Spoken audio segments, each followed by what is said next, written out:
You know what hit me on my run this morning? How easy it is to accidentally turn your entire life into a race you were never meant to run. I caught myself doing that thing we all do. Looking at the runner in front of me and thinking, should I go faster? Am I behind? Should I be catching up? I should pace myself and try to just see if I can pass her. And instinct immediately kicks in, which says, push harder, go faster, pass her. You can do this. Yeah, go. Go ahead and just pass. Speed it up, cat. Luckily, even though it was an early morning run, I remembered what route I was running.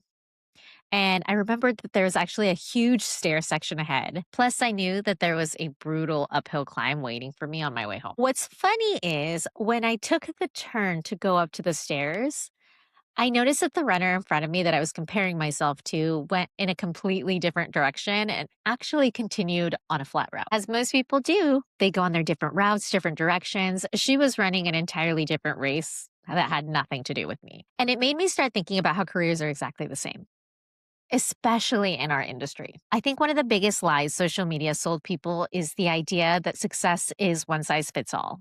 It's that there's a timeline, one specific recipe, a specific number of years you should be at to already be there. That you should want to own your own studio suite, and that's the success. That you have to post nonstop to have a clientele. I can't tell you the amount of times I've had a younger stylist say to me that they've been doing hair for X amount of years and they should be there by now. Like, I should be there. I find myself asking, okay, but where? Where are you supposed to be? Because is it the expectation social media has given you? Is it the unrealistic expectation of like what running your own business looks like, of what building your own schedule looks like? Is it watching somebody online claim that a certain hashtag, aesthetic, or a business strategy is going to turn you into that six-figure stylist? Is it comparison? Is it keeping up with the Joneses? What is it? Because realistically, comparison has a funny way of making us feel late to a destination that we never actually chose for ourselves. And the dangerous part about that is that when you start chasing somebody else's pace, you can completely abandon the route that actually makes sense for your life. I'll use me for an example. Somebody may look at me and think, I want to do all of that. I want to be exactly where she's at. And trust me, I want success for you too. I want you to win. I want you to build a career. When I'm talking to the people that I train, I say, I want you to be so good that you have me like gunning for my job all of the time and you could take my job and my clients tomorrow. Not in a competitive, cutthroat kind of way, but in the kind of way that says, wow, like you have grown, that consistently shows that I see us as equals. But if I'm entirely honest with you, I hope your path never looks anything like mine.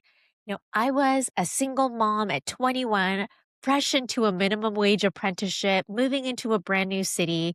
I couldn't even afford my own place. I was renting a room for me and my toddler. I used to chase my senior stylist around at the salon at the end of the night, praying she didn't forget to tip me because I needed that gas money to get me there and back the next day. I didn't have days off because on what those days should have been, I'd walk around with my notebook model hunting on the streets because social media calls weren't a thing. And if I missed more than a specific amount of models, then I was cut from the apprentice program entirely. My route wasn't easy. And I'm not sharing that with you to be another back in my day kind of stylist.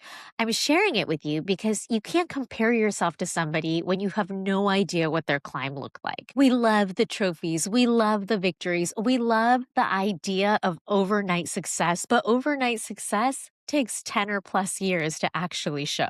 Very rarely is sacrifice talked about that lives underneath that. I think it's a Kobe Bryant quote that said, everybody wants to be a beast until it's time to do what beasts do. And statistically, most people quit long before mastery even has a chance to happen. Research on acquisition shows it can take around 10 years